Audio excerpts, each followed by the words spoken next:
Hi, Frank. Hi, Paul. Frank, Liverpool will obviously lift the trophy after a game that matters so much to Chelsea. As a three-time Premier League champion yourself, how difficult or easy was it to get motivated for games after the league was won? Um, well, it does change the face of it. I think Liverpool have had an incredible campaign. Maybe it's normal sometimes when you succeed and get over the line like they have in such great fashion that there can be a small dip, which they've had a little bit in results because they were so virtually unbeatable for a big period. I don't consider that though. I only consider the strong Liverpool that we've seen for the big parts of the season. That's the Liverpool I expect. On specific on specific players in the squad, what's your position on Callum Hudson-Odoi and his quest for game time? How do you think his game is progressing at Chelsea? Yeah, I've spoken about Callum a lot. He needs to keep training at the highest level, which is actually what I've seen him doing, particularly in the last week or 10 days. In the two games he's come on, he's had good impacts in the last two performances. And that's the way he needs to continue. He's a young player with great talent, great potential. And, I want to see that potential come through. Have you had any sense that he's getting frustrated at a lack of game time? No, but I'd expect all my players to want to play as much as they can. So only as much as I'd expect anyone else. I have a squad here to pick. I pick a lot on how players train and daily and what they can give us and how when they either come on or when they start games, what they give us. So it's the same as every other player. One player not currently at Chelsea, Kai Havertz, has told Bayer Leverkusen he wants to leave. When would you like to get this deal done by? I'm not talking about Kai Havertz. I've said before he's a player of another team. I'm looking at a game tomorrow that is so huge for this club. The last thing I want to do is talk about players of other teams. Generally speaking, are you finding your reputation as a player is helping you talk players into joining Chelsea? No, again, it's not a question for my opinion on that. If I work for this club, I want to get the best out of the group that I have. And if we're looking at bringing in players, if there's a time to speak to them, you just want to speak about the vision and what you want for the club. And when I get the opportunity to do that, I'll do that hopefully with a lot of passion and feeling and an idea of what I want. And that's normal part of the course. I remember those being a player and having certain conversations like that at different times with managers or people in football, and it's an important thing. You want to, as a player, you want to join something that is you're going somewhere, and aggressively you want to get to a target, and that's the only way I will speak to players, either that I get the opportunity to speak to or my own players. We all have to feel that the vision and idea of playing for Chelsea is a really positive one, and my job sometimes is to say that. Okay, we'll go to Alistair McGowan now, BBC 5 Live. Hi Frank, how you doing? Hi, good, thank you. I just wondered, obviously, you brought in Timo Werner and Hakim Ziyech this season already. Are you looking to boost your squad from an attacking sense this summer, given that you've already brought in two high-profile players?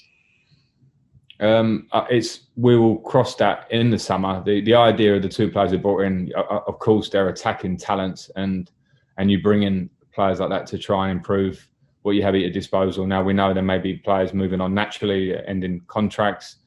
And we know it's something where I feel, and I've spoken about a lot this year, that in certain games where we've had a lot of possession and of a ball and chances created to a high level, and we maybe haven't quite done that. So I think those two signings are hopefully going to add to us in that case. And then after that, what comes in the summer comes after the next few huge games for us. And just in terms of Liverpool as well, you talked about they've had an incredible season. How much or how far did Chelsea have to go to try and catch a team like Liverpool if you want to be champions or champion contenders, really? Well, a long way. And we have to be realistic about that as a club, as do many of the other clubs, because themselves and Manchester City, particularly Liverpool in their league form this year, have shown an incredible consistency that only comes through hard work and sometimes some time with fantastic players and fantastic coaching. And we're at a different, point in the curve, and we have to look and respect that and work towards it. But you're talking about probably the two best club teams in world football, up there with, maybe a couple of others in European football, but they're right up there, and that's the difference. And the points don't lie over the last few seasons. So Be realistic, but we have to have strong targets, and we want to close that gap. Moose at TalkSport. Hi Frank, how are you? It's good, thank you. I see you're being linked today with Sheffield United goalkeeper Dean Henderson. I know you don't talk about players at other clubs, but if you want to, feel free. But my first question is about Sheffield United and Norwich. Your performances against them were below par, I think you'd admit. Yet the weekend you were absolutely magnificent against United. Is that because you've got a young team and sometimes you're just going to get that, a disappointing performance followed by one that probably leaves you thinking this is exactly what we need from the last two games to qualify for the Champions League? I wouldn't put it on a young team necessarily, Moose, because I don't think I'm always picking a young team. There might be young elements to it, but I think that's been a part of the story. I wouldn't want to directly relate it to Sheffield United and Norwich. I think it's probably more where we are at, and I've spoken a lot about this year, and particularly recently. Some days after a good result, I think feels rosy, and we have a team to take on everybody, and a team to take on the quality of Manchester United. And after Sheffield United, everything's terrible. My job is to kind of try and stay somewhere in the middle and see a longer picture, a longer game, and work towards that. Inconsistently generally comes when teams are in a process. I think we saw it with the teams now. Liverpool won, banging out win after win after win. A few years ago, they've worked towards that. So we just have to understand where we're at. We'll fight against it for sure. That we have to try and replicate that mentality and quality and work ethic that we produced against Manchester United more. We've shown it in parts, but that will come with work, I strongly believe. And my final question is almost in two parts. If you win the next two games, you're in the Champions League. Was that the absolute number one goal going into the season? I know you can still win a trophy, but was the number one goal when you arrived a year ago to get in the Champions League? And if you manage it, does that take you a step closer to being challengers for the title next year? I think it was. We have to say it was the number one goal at the start of the season because it's the competition that's in front of you at the start. It's a competition that you have to have and produce the most consistency, which generally means the top teams come to the top. Cup competitions can be slightly different. And it's a gauge of where you are as a club, and it's a prestige of wanting to stay in the Champions League. We've done it a lot over the last 10 or 15 years at Chelsea. This year, I think it probably was the most testing time to try and be in there. So if we do, I'll be happy. Does it mean we'll be challenging for the league next year? No, it just means that we've made, I think, a really good step this year if we get there. And then we have to go, okay, how do we bridge that gap, which still remains a lot of points. So it's hopefully we'll be positive. We're not there yet. And there'll be much more work to do after that. James Burford, PLP. Frank, now that fifth sort of no longer offers up a Champions League place, have you felt the pressure notch up for these last few games? Not particularly. I always presumed that it would be top four because I thought that was the best base point to be at. So I remained there, and we're obviously still there, and now we're there as a fact. So we work the same way. We don't look too far ahead, considering we're coming towards the end now. It's very clear what the objective is. So the pressure remains the same. There's pressure on Chelsea to try and get in the Champions League. Now we know it's top four. That just is what it is.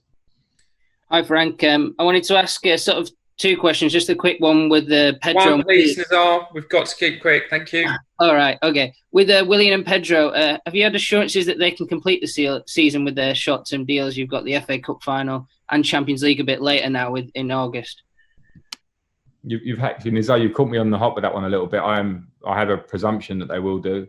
I don't want to say something that I get wrong, because I'm probably looking at Liverpool and Wolves ahead of anything else. But thanks for reminding me. I'll make sure that we've obviously seen the value of not just Willian on the pitch in this restart. Pedro hasn't played so much, but the value of their experience. So I clearly would hope that they stay with us right till the end. I think that would be the thing that club and player wants. Frank, hello. It's just a question about goalkeepers. The two most expensive goalkeepers in the world presumably will be on the pitch tomorrow if Alisson and Kepa both start. I just wanted to ask you what you value in a modern day goalkeeper, and whether you think Kepa can still get to that level to establish himself as your number one in the long term.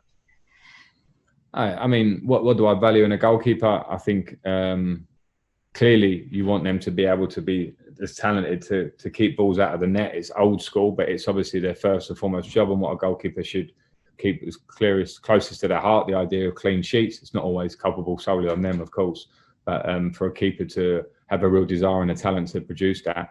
But in the modern day, they're even more involved in play than ever, and to use their feet, to be a personality, to be an all-round goalkeeper, which you see with top-level goalkeepers in the world. And we're fortunate at Chelsea that we've had ones that we can certainly say were part of huge eras for the club. That has to be Kepa's desire, to be that person for this club and to be a goalkeeper that in his own right he can say he's a huge part of a successful team. So it's not just on Kepa, that of course, but in his own way, that's what he has to believe and work towards. Hi Frank, can I just check on team news for the weekend? Will N'Golo be okay? And sorry, not the weekend, but tomorrow. But and then also, will you give Liverpool a guard of honour, and will you watch the trophy presentation? N'Golo is not fit. He's not ready for this game. I'm very happy to give a guard of honour for a team that deserve it, having won the league in such style as well. With the trophy, I completely respect their trophy lift. I don't know. That will depend on circumstance after the game. But we go there with huge respect. It's, we're competitive here, but you have to understand the team's won the league well, and we'll handle that in the right way, but focus on the game.